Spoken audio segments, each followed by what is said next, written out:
Ever since NASA made the historic announcement that Lunar Starship was its exclusive choice for a human landing system to put mankind back on the lunar surface, many of us have been waiting for this moment, imagining it, the moment when Lunar Starship takes off from Boca Chica on its first mission to the moon, perhaps its first unmanned demonstration or the first actual landing. Regardless, the moment is going to be beyond exciting, or so we've been thinking. However, there has been one development after another that has put this future that we keep dreaming about in jeopardy. One delay after another from the FAA, and now we have a new delay from the Army Corps of Engineers that many of you have probably heard about.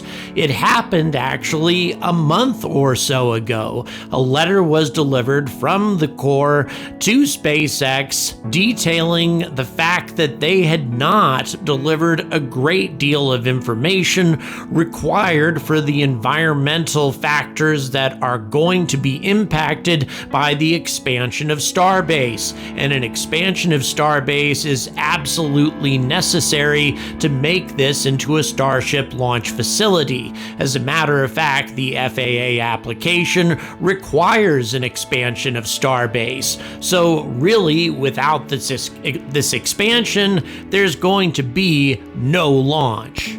And although some in the media have commented that it would be a very easy process for SpaceX to get this permit started again and to get the Army Corps of Engineers to approve the launch of Starship in short order, I'm not certain if it's going to be that simple. The Sierra Club, who has been strongly opposed to this development all along, is declaring victory at this point, claiming that all of the opposition that they've managed to drum up to SpaceX's expansion in South Texas has resulted in this decision from the Army Corps of Engineers. I really don't think that that's very accurate, but nevertheless, the final result may prove to be exactly what they're looking for.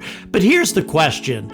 Why is the Sierra Club so incredibly opposed to this development? And if the Army Corps of Engineers has indeed put a lot more requirements on SpaceX, or if this new development is going to delay things even further for Starship, are things about to come to an end at Boca Chica? And what does that mean to the future of Starship and Artemis?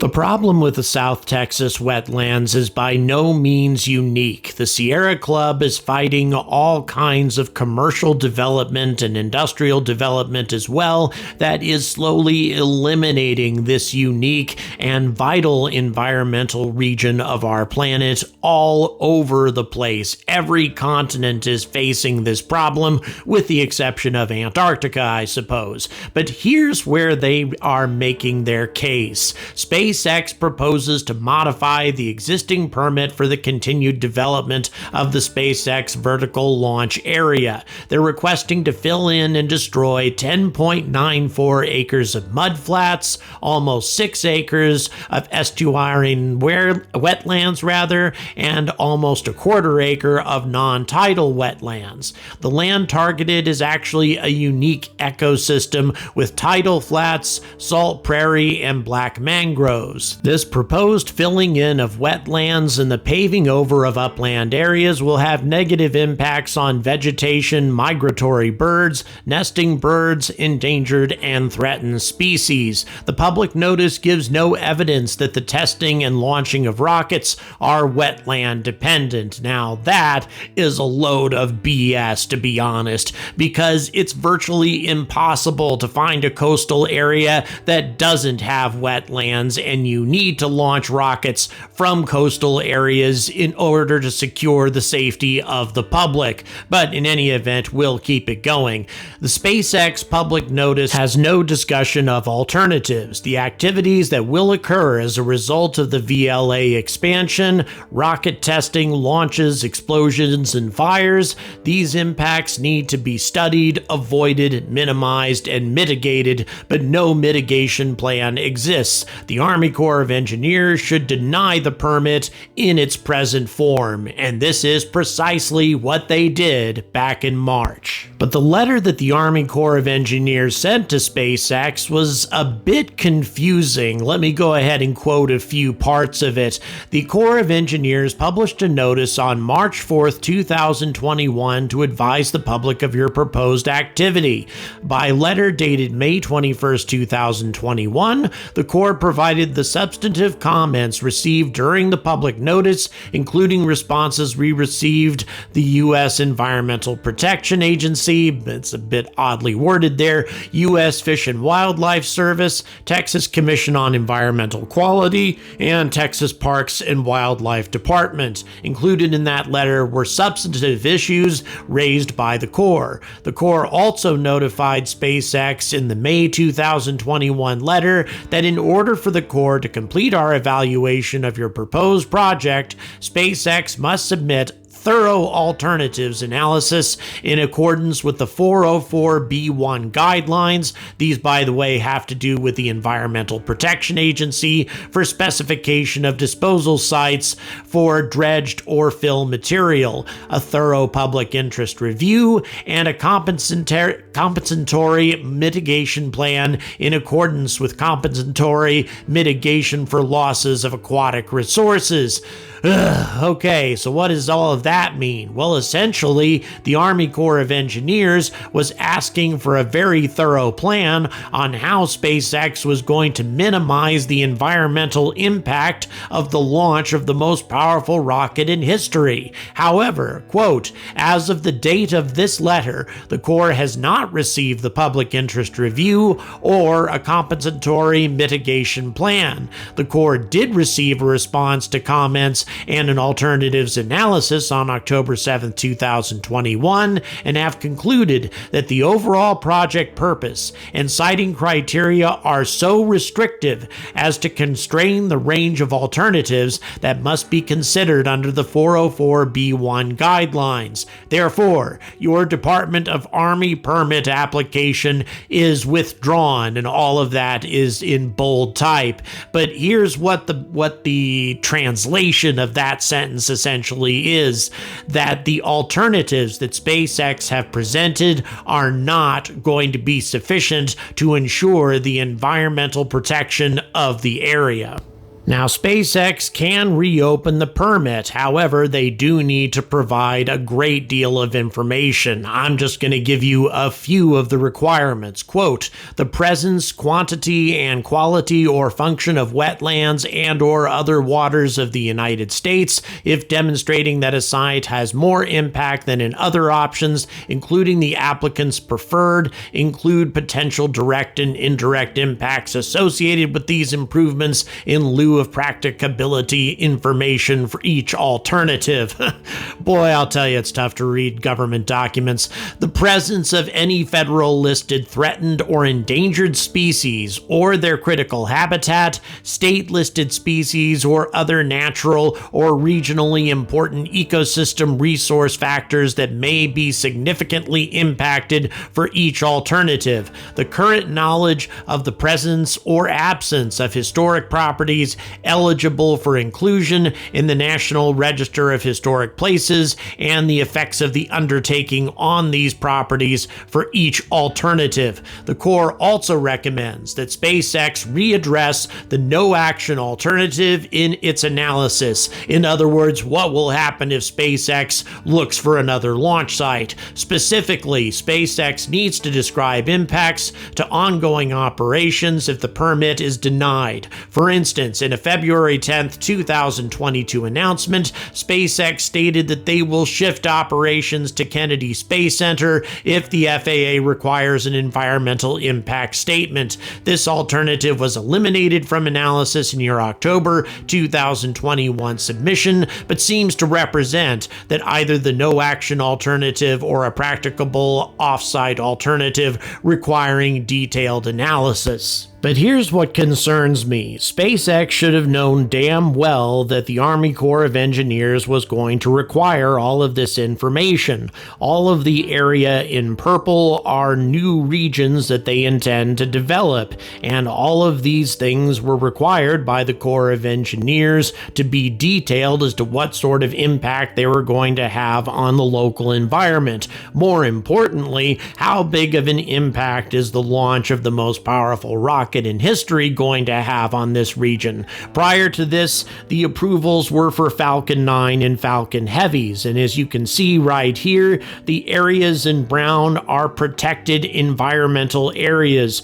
right in the close proximity to the launch pad. The launch flame alone is going to go out 0.6 miles in every direction from the launch site. That would certainly cause a great deal of disruption to any of the natural areas surrounding the launch pad. And here is another layout of a 2-mile radius from the launch pad and the areas that might be impacted by noise and other factors, especially if Starship were to, say, explode. SpaceX knew all of these things and yet did not submit any of these details to the Corps of Engineers, and to my knowledge, they haven't resubmitted any information either. And lest you think I'm playing the blame game against SpaceX, well, I'm not. The fact of the matter is, all of the governmental authorities who originally approved SpaceX activities in this region should have anticipated that SpaceX was eventually going to expand. Why didn't they present them with all of these potential problems years ago instead of waiting until the last moment to start throwing up all of these barriers? And these barriers are becoming more numerous all the time. Even if SpaceX does provide all of the information that the Corps of Engineers requires, I think that it's entirely possible that the Corps, the FAA, etc. are simply going to decide that it's simpler and more expedient for SpaceX to do their orbital launches from Cape Canaveral, where they already have environmental approval, as opposed to trying to ram this down the EPA's throat, along with a lot of other environmental organizations who are concerned about the safety of endangered species and restricted wetlands in this area. And this is something, by the way, that really pisses me off. The wetlands of the United States, and indeed the wetlands of any continent, are not endangered by spaceports. They're endangered by industrial and commercial development. Lots and lots of expensive hotels, resort areas, oil refineries, all sorts of things that cause far more destruction to the local environment than a spaceport ever would. Cape Canaveral is an excellent example of this. In spite of all of the launches that take place from the Cape, in spite of all of the development that's happened there, there are a tremendous number of endangered species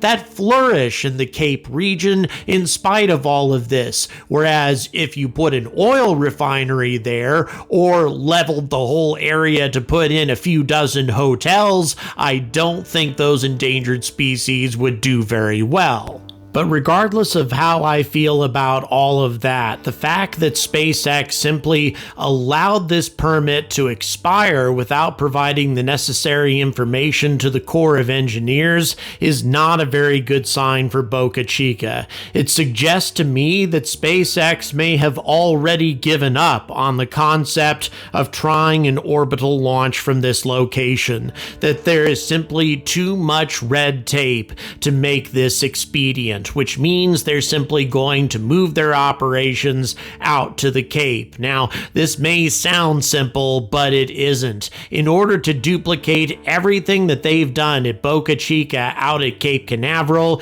is going to require, according to Elon Musk, at least 8 months, and honestly, I think that's another piece of Elon time. It's more probably in the vicinity of at least 1 year and perhaps longer, which means we're delaying the first orbital launch of Starship until 2023 at the earliest, and then we need to figure out low Earth orbit refueling and all of the other complications involved with lunar Starship before we can even think about a moon landing. What's happening at Boca Chica is going to have a tremendous impact on Artemis, and none of that impact is going to be good.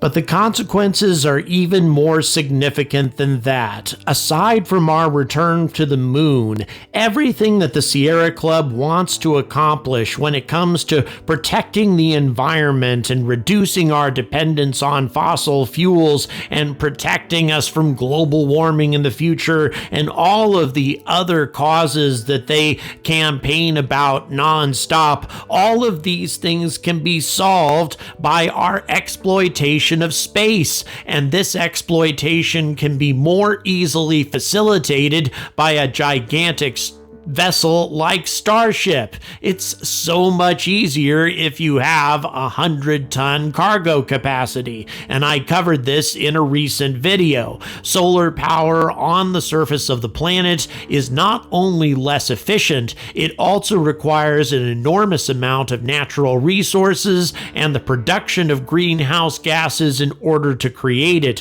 whereas solar power generated from orbit can use in situ resources from the moon, from asteroids, and other sources that do no damage whatsoever to the Earth's environment and provide solar power at an efficiency of quadruple that of solar power here on Earth. So really, the fanatical opposition of the Sierra Club and organizations like it to spaceports and the exploitation of space is just irrational. It is short-sighted. It's focusing entirely on a hatred of billionaires and a hatred of people like Elon Musk, assuming that they only have their bottom line and their own personal enrichment in their heads, as opposed to the future of the human species. The future of our planet, the future of our environment can be more effectively secured if we expand out into space. I'm not even talking about us becoming a multi-planetary civilization, which, by the way, is absolutely necessary for our long-term survival. I'm talking about the most efficient kind of green energy that you can possibly get, and Starship is going to make that a lot more doable than any other type of ship that's currently in the works. And instead of embracing this type of technology, instead of encouraging its development, because it is in fact the greenest type of energy that produces no greenhouse gases, nor does it require any mining on Earth, nor does it damage any earthbound environments. And yet, environmental organizations are opposing it with every fiber of their being. It makes no sense whatsoever. So what can I do, you may ask? Well, unfortunately, the period for public commentary has now passed. Unless SpaceX reopens this application and then it gets another opportunity for public commentary, there is very little that the public can do at this point to influence the Army Corps of Engineers' decision. Indeed, it would appear that all of the effort that was spent to get the FAA to approve this whole application may have been wasted if the Army Corps of Engineers is where the environmental concerns were spending all of their efforts. Who knows? But regardless, the Army Corps of Engineers has currently rejected the application. There is no sign that SpaceX intends to reopen it. All of my attempts to try to get some sort of commentary out of the Army Corps of Engineers has been met with silence. Hopefully, if that changes, I can provide you with additional updates. But in the meantime, I think it's safe to assume that everything is going to have to go out to the Cape. That doesn't mean that nothing is going to happen at Boca Chica.